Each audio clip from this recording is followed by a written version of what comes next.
know it. But I don't know that it matters anymore. This is psychotic. Ukraine is the enemy of this country. Ukraine is our enemy, being funded by the Democrats. I will stress this again.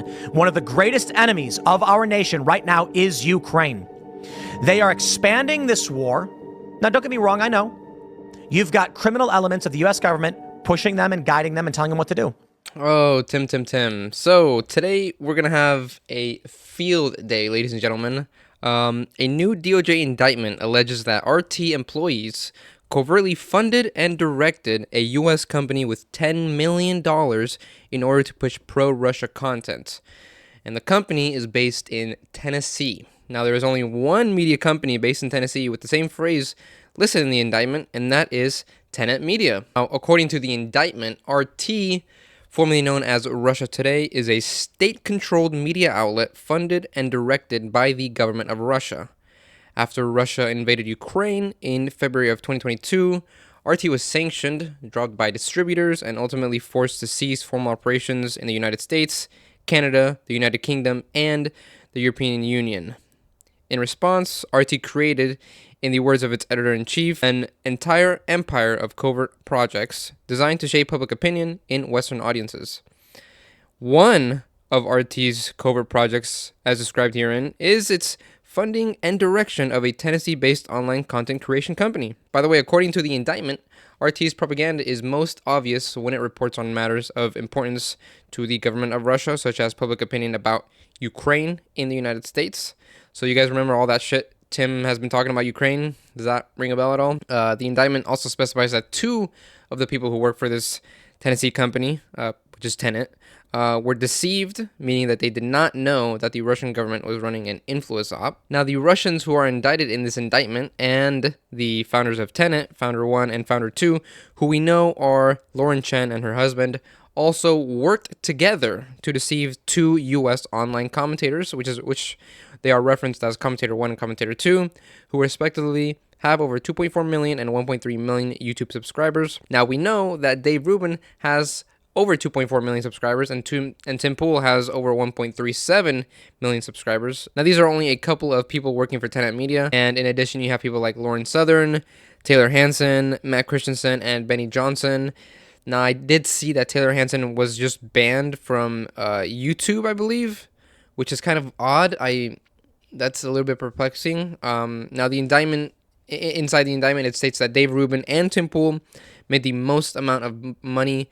Rubin was paid a monthly fee of $400,000 plus a $100,000 signing bonus and an additional performance bonus, while Tim Pool was paid a flat fee of $100,000 per episode, which is per one episode per week. And so between in or about October 2023 and in or about August of 2024, the U.S. company one bank account received approximately 30 wire transfers from foreign entities totaling approximately $9.7 million.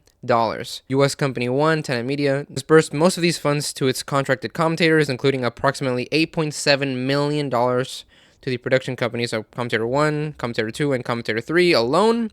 These people being Tim Pool, Dave Rubin, and Benny Johnson. I just want to point out that the amount of money they were being paid is absolutely insane. $8.7 million dispersed amongst these three people in about 10 months is crazy. And the indictment also says that Tenet Media was only one of RT's covert projects in the United States, which means that there could be more, and the DOJ knows about them.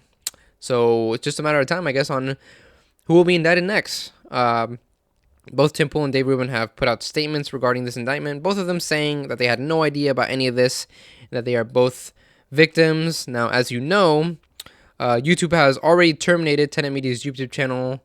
And, man, I mean, when I started reading this, I could not believe what I was reading. I was in shock. The idea that Tim Pool and Dave Rubin were being paid by Russians to unknowingly spread propaganda is absolutely insane. I mean, this is the type of stuff the Republicans wanted to see in the Hillary emails. The founders of Tenet Media, Lauren Chen and her husband, were supposedly communicating with the Russians via Discord, and they would actually reference them as the Russians in quotation marks.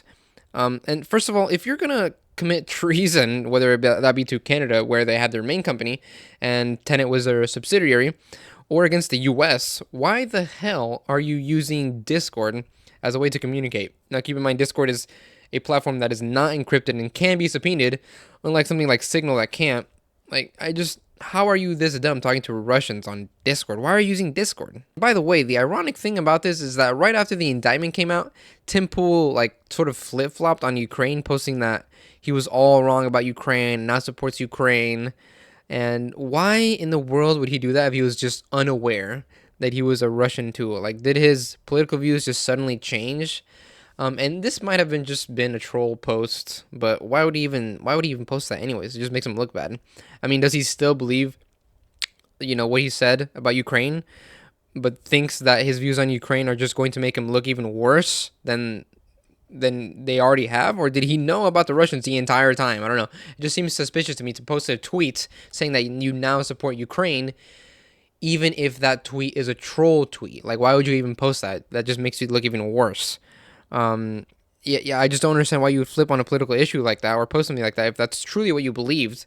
And if Tim stood on his views on Ukraine and just said, I believe everything I've said about Ukraine and I will not change my views or opinions have never been influenced or shaped by anyone ever. I mean, if he had just said something like that, I think that would have been a lot better than immediately just trying to flip on Ukraine, even if it was a joke or a truth behind a joke, because it just makes him look suspicious. By the way, my guess is that Lauren Chen and her husband have already been indicted and arrested.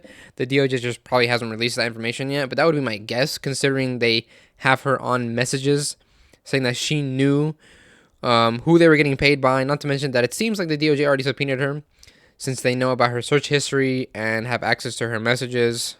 But I just still think this is the most ironic thing to come out in the past year, considering that Tim Pool has been talking about how Israel is secretly funding the U.S. to promote propaganda, when he was literally named in an indictment that links him to the Russians paying a company that he was working with to shape U.S. public opinion. But I just want to close out this video by making it clear that neither Tim Pool or Dave Rubin or anyone working for Tenet Media has been indicted formally yet, that we know of. I don't know if they will be indicted or not. Time will tell. I know that Ben Shapiro just did an interview with Tim Pool, and I don't even think Tim Pool blatantly said no, that he was not influenced or told what to say whatsoever in any shape or form. I don't know why he wouldn't just say that if that's if that's true. I mean, if he knows he didn't do anything wrong, why doesn't he just like make everything public, make all of his messages that he had with Lauren Chen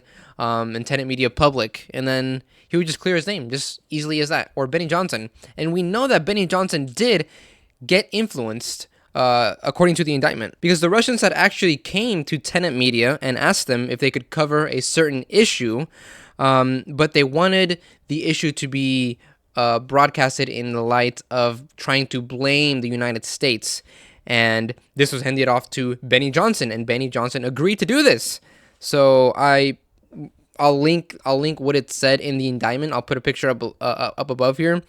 But it's just crazy to me that Republicans, I almost feel as if nothing is going to come about this. I don't think Tim Pool or Benny Johnson or Dave Rubin are going to be affected in almost no way of this, because nowadays it just feels like conservatives don't have any moral standards. Yeah, we'll just have to see now. And people are saying that Tim Pool should give all the money back, and that Dave Rubin should give all the money back.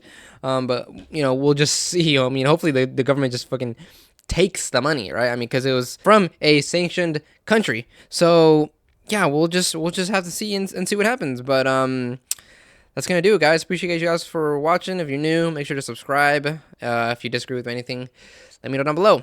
See you guys next time.